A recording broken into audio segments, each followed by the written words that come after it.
Hello everyone, this is the Gaming Cat here, and this is pretty much the first sequel countdown I'm doing. It's been some years since I made that top 10 worst boss battles video, and though there are some things I'd change here and there about it, for the most part my opinions still hold up. So now, I'd like to go the opposite route and talk about my favorite boss battles this time. Even though the bad ones really do suck hard, when they're good, they're really darn good. This video is all about paying tribute to the bosses that were fun to fight, had great build-up in character, looked cool, and just straight up rocked. I am aware that this is a topic that has been discussed a lot before, so I'm going to try to go off the beaten path and avoid talking about the ones that everyone's already brought up 1,000 times. Also, this kinda goes without saying, but there will be major spoilers in this video, so be wary. With all that said, let's get started.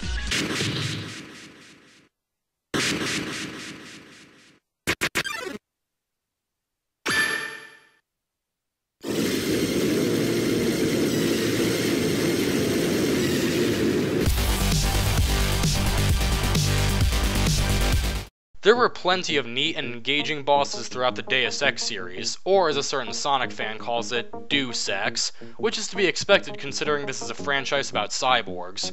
Hell, even the ones in Human Revolution actually got good when the director's cut version came out. But despite how cool those were, I couldn't help but go with the fight against Walton Simons from the original Deus Ex. Up until this point, your opponents were never really a match for you. They were either regular people who you crushed easily, or mechanical cyborgs who, while tough, had design flaws that could easily be exploited. Here, Walton Simons is one of the world's few nanomechanically augmented cyborgs, so it feels like the first time you're facing a true equal.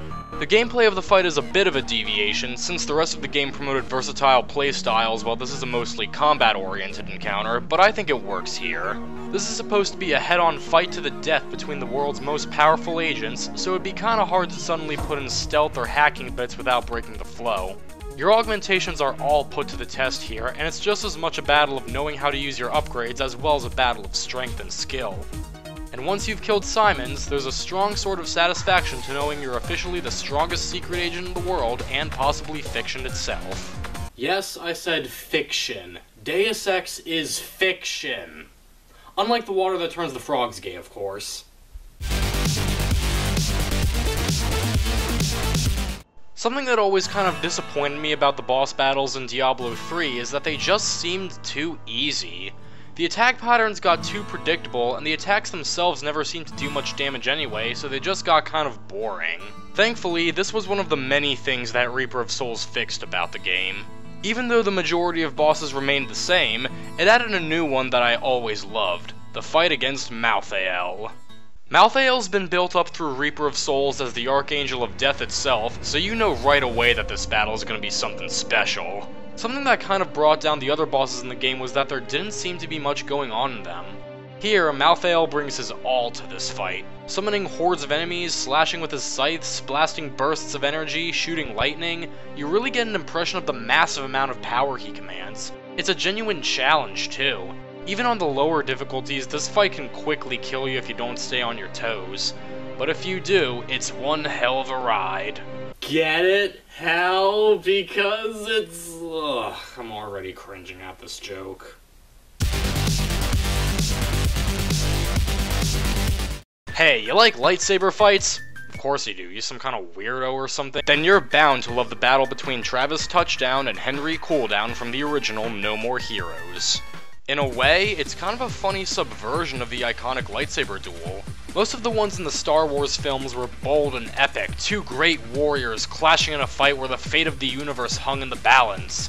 Here, it's literally a sibling squabble in a motel parking lot where the main story has already been wrapped up, and it's between a weeaboo and an Irishman. Okay, one of those is still cool, but you get the point. It really is funny just how low the stakes are in this thing. Travis has already fought his way through the UAA and become the top-ranked assassin, as well as tied things up with his family, and normally you wouldn't be seeing this fight in the first place. So really, all this fight builds up to is just Travis and Henry having a sibling argument. But I can tell you, it's a lot cooler than most of the ones I've seen. This is the first time in the game you're fighting someone else with a beam katana, and Henry sure knows how to use it too. You've really got to be on your A game during this fight, and if you get too relaxed right off the bat, you're sure to be smoked by him. It really feels like a true test of skill here, where the odds are in no one's favor and you've got to use every bit of your dueling know-how to win. Some people might be wondering why I didn't put Alice from the second game here, and while I like that battle fine, I just thought that this one made better use of the dueling imagery and felt like you were really fighting an equal, in addition to just being more challenging. And of course, we can't forget Henry's finishing move. It's time for you to sleep.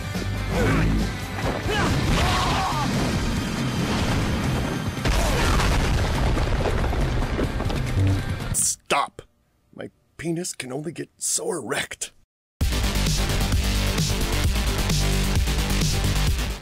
You wouldn't really guess that a game like Plants vs. Zombies would have a boss in it, given how the gameplay picks up most of its nuances from the RTS and tower defense genres. But if there's one thing this game showed us, it's that it's a master of creativity, so in a way it seems only natural that it would have a boss as unique and fun as Dr. Zomboss. When the battle first starts, you wonder how exactly it's going to go down. All the other chapter finales in the game simply had you placing down auto-generated plants to fight off increasingly sizable hordes of zombies, so how would fighting against one giant mecha zombie piloted by an undead mad scientist go? Well, this time you've got to whittle away his gigantic health bar as he continuously places zombies to try to overrun your defenses, which is no small task. He only becomes vulnerable to your plants when he lowers his head down, and he only does that to launch a fireball or ice ball down one of your lanes. Granted, you can destroy them and hamper him a little more with a jalapeno or ice shroom, but he's got a variety of other attacks where he doesn't need to make himself vulnerable, including stomping on one of your plants, sending down bungee zombies to snatch your plants away, or even throwing a freaking camper van to crush several of them at once. It's creative and fun all the way through, and is pretty much the culmination of the fun, cartoony action of Plants vs. Zombies. It's hard to not smile throughout this fight, even if you get caught with your plants down. I swear to God, I am gonna kill whoever wrote this script. That was you. Huh. Here, decapitate me with this. I'm not gonna kill you over a bad joke. What kind of friend are you?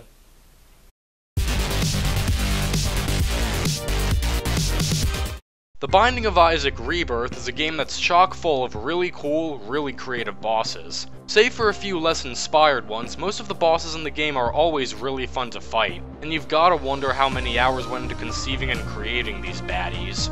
It was really tough picking which one deserved the spot on the list, but ultimately, I decided that there was no better pick than Rotgut from the fan-made Anti-Birth expansion. Wait, it's a fan-made mod. That shouldn't count. I'm sorry, are you busy not killing me with a sword? This fight starts off rather difficult, yet fairly normal as far as bosses in the Binding of Isaac go. Rotgut's attacks mostly consist of spewing projectiles at you, spawning a few enemies, and causing rocks to fall down.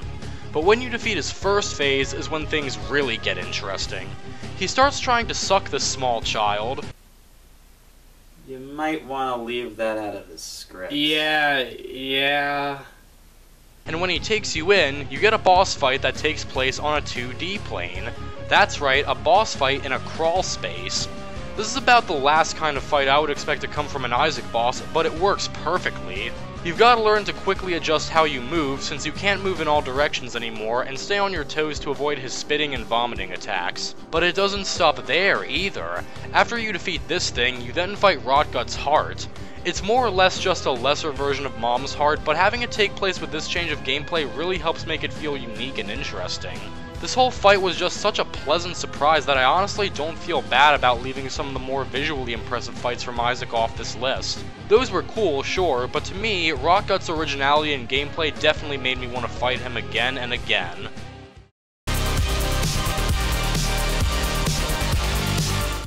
I'd be loath to not talk about even one of the wonderfully creative boss battles from SpongeBob SquarePants' Battle for Bikini Bottom. This game was perfect at capturing the fun, goofy charm of the TV show, and this was reflected in all aspects of it, the bosses being no exception. And what better one to pick than Robo Sponge Bob? Or SpongeBot Steel Pet. Yeah, I'm calling him Robo Sponge Bob. This is one of those fun multi-phase fights that I've always had a bit of a soft spot for. Robo Sponge Bob starts off simple enough, just using karate chops to swipe at you, but as you continue to beat on him, he starts getting more attacks, such as flipping the platforms over, attacking you with giant words, and striking multiple times in a row. He also stays floating in the middle, so you can only get him with your bubble missile attack, lest you fall below where Robo Plankton waits for you. After you've taken out his health, your work is still not done. He regenerates to the point where it's clear that there's no fair fight attacking him head on, so like with Rotgut, our porous hero heads inside to destroy the Marauder from within, hopping from section to section to take out the power fuses. It may be questionable whether or not it's a true boss fight by this point, but you're still destroying weak points one by one to defeat a larger enemy, so I'd say it counts. And once you defeat him, you rest easy knowing that no more robotic threats will plague the salty sea, and there will never again be such a perilous battle for Bikini Bottom. Except for the episode that was named almost the exact same thing. Now ain't that confusing?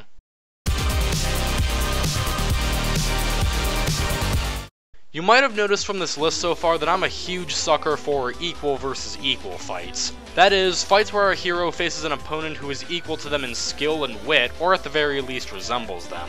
Something about the symbolism has always tickled my artistic side, and those are often the ones where true tests of skill can be found as well.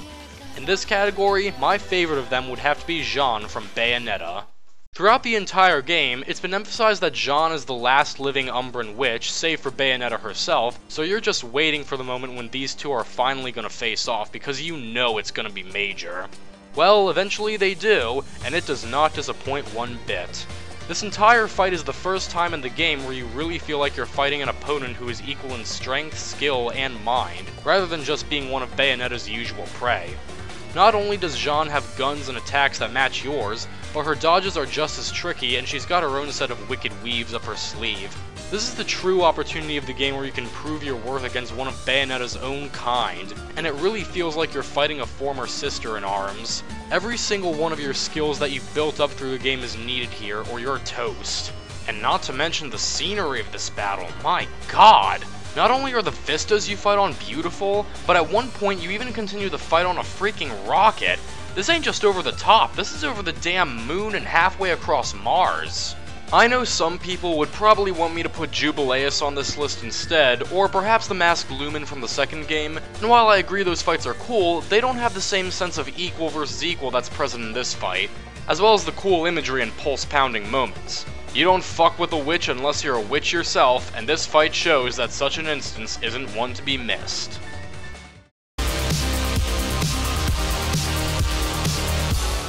Like I said those years ago, the one thing that the Doom games did poorly was their boss fights. As a matter of fact, I ended up learning that this sadly rang true for all the classic FPS games. They were just too focused around creating ultra beefy enemies with super powerful attacks, or in cases like the Icon of Sin, being gimmicky to the point of agony! However, just like with everything else in the series, Doom 4 improved this aspect big time. One example? In the original Doom, the Spider Mastermind was a pretty lame boss, being defeated in only 3 blasts from the BFG 9000. Hell, even its opening was pretty lame. You just walk right into the level, And there it is! whatever. How does it enter the ring in Doom 4? Well, just take a look.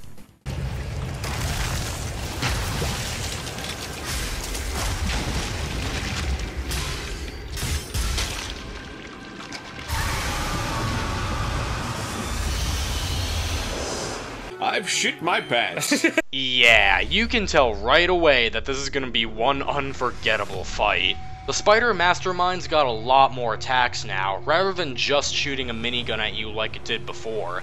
Now, it fires beams everywhere, shoots bursts of energy at you, swipes at you with its claws, and even electrifies the very ground you walk on. There's a lot more variety here that feels like you're actually using your reflexes and wits to dodge and outsmart this beast, rather than just running and ducking behind cover like in the original game. It's got a lot more health as well, but it never feels too bullet spongy. The challenge is kept at a fast pace, and you've got plenty of powerful weapons at this point to tear down its health with. Even when it seems like you've disabled it, it still puts up a really good fight. But in the end, the Hellwalker once again manages to overcome the forces of ultimate evil, and with one gory, awesome finisher, it really sinks in why the Marine is now known by Hell as The Doom Slayer.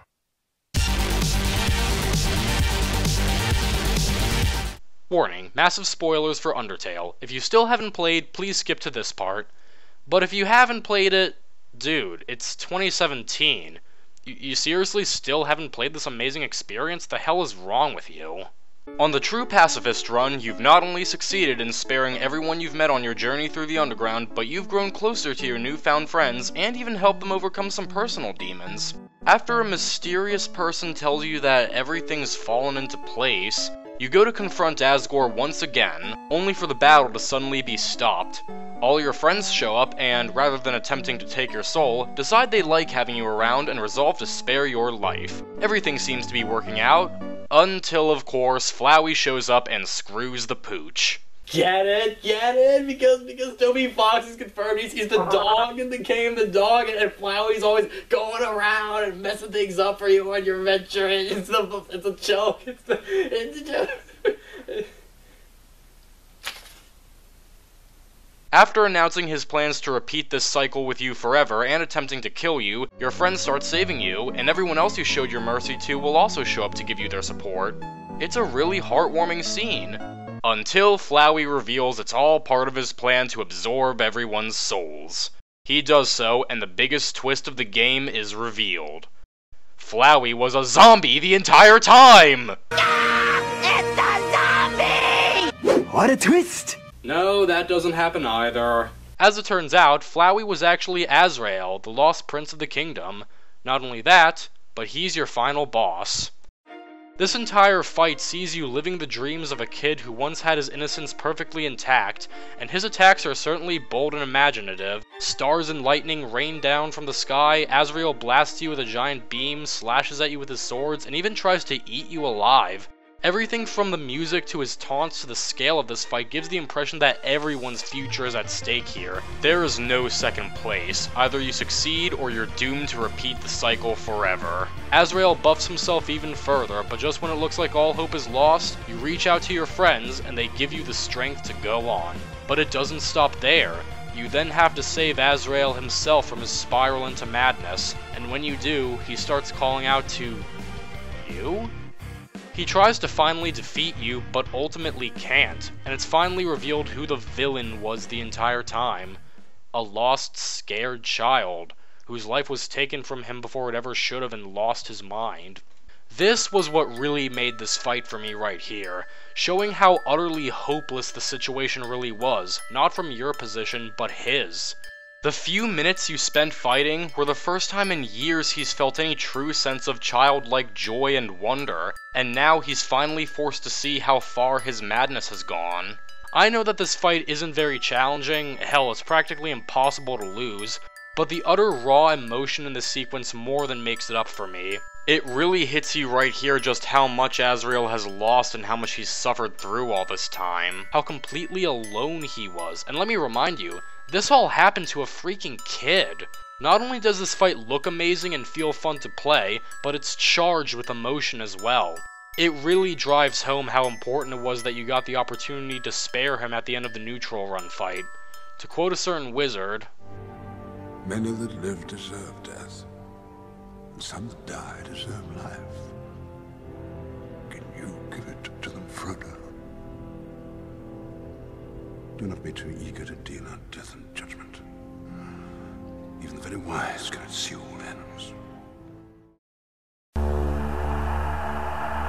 Before we get to number 1, let's recap. Number 10, Walton Simons from Deus Ex. Number 9, Malthael from Diablo III. Number 8, Henry Cooldown from No More Heroes. Number 7, Dr. Zomboss from Plants vs. Zombies. Number 6, the Nidus Worm from StarCraft 2, Rotgut from Anti-Birth. Number 5, Robo Sponge Bob from Battle for Bikini Bottom. Number 4, Jean from Bayonetta. Number 3, the Spider Mastermind from Doom 4. And number 2, Azrael Dreamer from Undertale.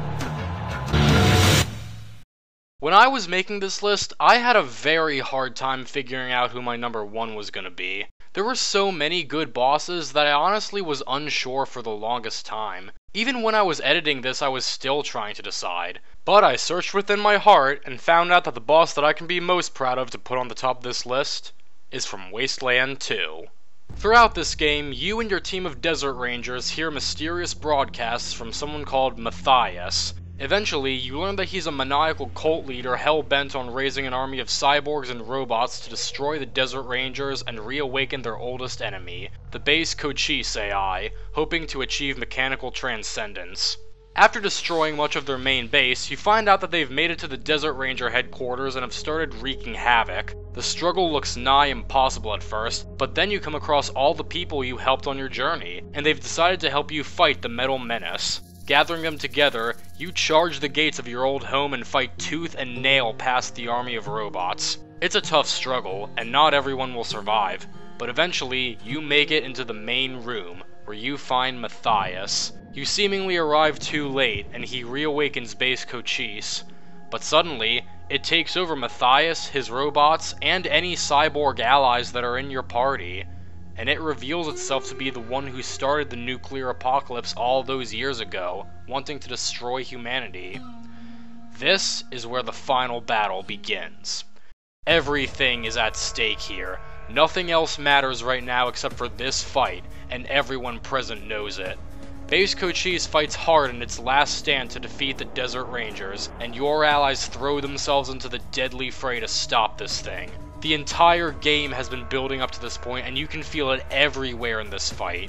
Your team's skills are upgraded to the point where they hit hard, but your enemies can hit even harder. On lower difficulties, it isn't too hefty, but on higher difficulties, every bullet feels like you're getting hit by a freaking freight train. The robots never stop coming, and your colorful and unique cast of allies become little more than meat shields as you desperately try to hold the line and stop this thing. The struggle is very real, and one or more of your highly trained, proudly experienced rangers will die in the fight. But eventually, you stop Cochise. Even though it starts trying to integrate into all of the computers of the world, the rangers race to set off a jury-rigged nuke in the base. Someone needs to stay behind to set it off, but no matter who does, their sacrifice is not in vain. Base Cochise is destroyed. The fight was hard, nail-biting, climatic, and had the weight of the entire game on its shoulders. And for that, even though it's not a traditional boss battle, nor is it one that many people have heard of, it is my #1 favorite on this list. I'm the Gaming Cat, and I think that... Alright, I'm ready to kill you now! No! Shadows on a scorched horizon, like a wall withstand. Arizona roaring, rising from the scalded sand. The cries of a dead world, calling out in pain. Red skies on the desert, all the blood in a ranger's veins.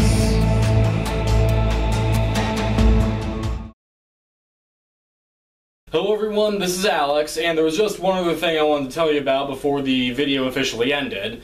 So, as some of you might know, I'm really into the customizable fighting game Mugen, which you might have been able to tell by the fact that it was in the number transitions in the video, as well as the whole trailer video that I made a few months back.